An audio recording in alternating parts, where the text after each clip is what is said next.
Hey guys, this is Nick Bratton of Bratton Sports Performance. Today I want to take you guys through a single leg forward pogo. Now, we perform a lot of plyometrics here within the facility. We tend to group them into certain pairs, and so we're going to have our pogo or our plyometrics that we go through that are below the knee or lower leg. We're also going to do full leg plyometrics as well as our upper body and some of our rotational exercises that we're going to go through as well. So the pogo is one of those exercises that is just a below knee or lower leg exercise. So there's a variety of exercises that we're going to go through. Jump rope, these pogos that we're going to talk about today, box hops, different things like that. And so we're just trying to work on that quick reaction, that quick ability to drive back up, or whether that may be a lateral movement or whatever it may be. So for the forward pogo, as we go through this, we're trying to create more of a vertical force than we are any type of forward movement or lateral movement. We're trying to just get that quick pop off the ground. I talk to my athletes about thinking about our ankle being a spring. So it needs to be a quick action. We're spending as little time as we can on the ground. So many of you have been through a pogo before. All we're doing is we're going through that quick upward movement just like we would for a jump rope.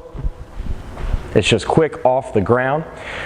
So for a forward pogo, we're going to move forward, and when we do this, we're only going to go a couple inches at a time, 2 to 3 inches, and so we shouldn't be covering a lot of ground. And so when I get set up, if I'm going to go through a double leg pogo and I'm going to move this direction, again, I'm just going to move a short distance at a time. So I'm here, quick bounces off the ground, but trying to get that quick reaction each and every time. So for the single leg pogo, we're going to set up in that same fashion, just on a single leg, quick bounces up off the ground as we go through that movement. Now as I program this, I'm typically going to program this for a yardage as opposed to a number of contacts. Now our goal is to get as many contacts as we can, and I might put a number out there, but I'm always going to program it as a yardage.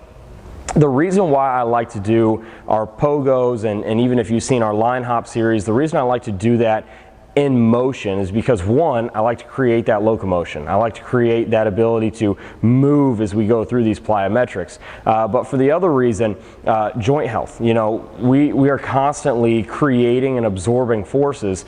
That's one of these forces that we have to absorb right here. We have to be able to absorb that force at the ankle as we're constantly going through that shift. When our foot lands and there's a little bit of shift of the tibia over the ankle, we've got to be able to control that and also propel ourselves back into that next direction. And so this is all about preparing ourselves for athletics, for competition, and so staying in a bubble or that safe space of just moving up and down or in a stationary area, we've got to get outside of that sometimes. So again, for our single leg forward pogos, like we talked about, we're on one leg. We're going to move forward with it a short distance. It should be a quick pop off the ground.